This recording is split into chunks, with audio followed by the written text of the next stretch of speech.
BPSC TRE 1 में एक सवाल दिया गया है, देखिए मूलों का गुणनफल से सवाल है। तो दिया गया है इक्वेशन इस तरह से है ना, समीकरण इस तरह से है, दिया गया है क्या 3kx² - 25kx + k + 8 = 0 हो और मूलों का गुणनफल क्या होता है, अल्फा बीटा होता है ना, अल्फा गुना बीटा।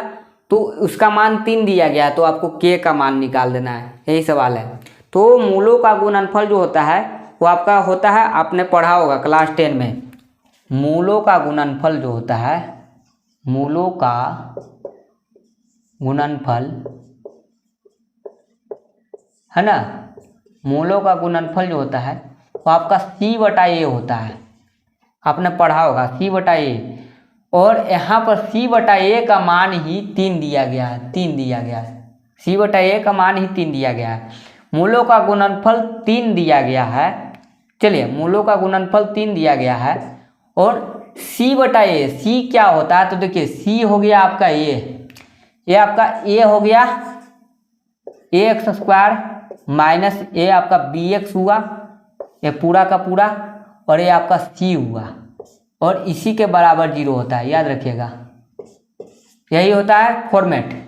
तो इस तरह के फॉर्मेट का आपका क्वेश्चन है, तो यहाँ पर c जो होता है आपका k + 8 होता है, तो k + 8 और यहाँ पर ध्यान से देखिएगा a का मान 3k होता है और यहाँ पर मूलों का गुणनफल 3 दिया गया था पहले से, भाई 3 3 कितना हो जाएगा बताइए, 9k, k + 8, 9k में से k घटेगा तो कितना आ जाएगा, 9k में से k को घटाइएगा तो इधर 8 है, कितना आ जाएगा 8k = 8, काटेंगे, k का मान कितना आ गया 1 आ गया। अगर आपका ऑप्शन में 1 है तो आपका आंसर 1 आएगा, है ना। तो k का मान कितना आसानी से निकालना था, है ना, k का मान ही निकालना था सवाल में, तो आपका मान आ चुका है ना, k का मान आ गया 1, तो ऑप्शन आपका सी राइट आंसर है।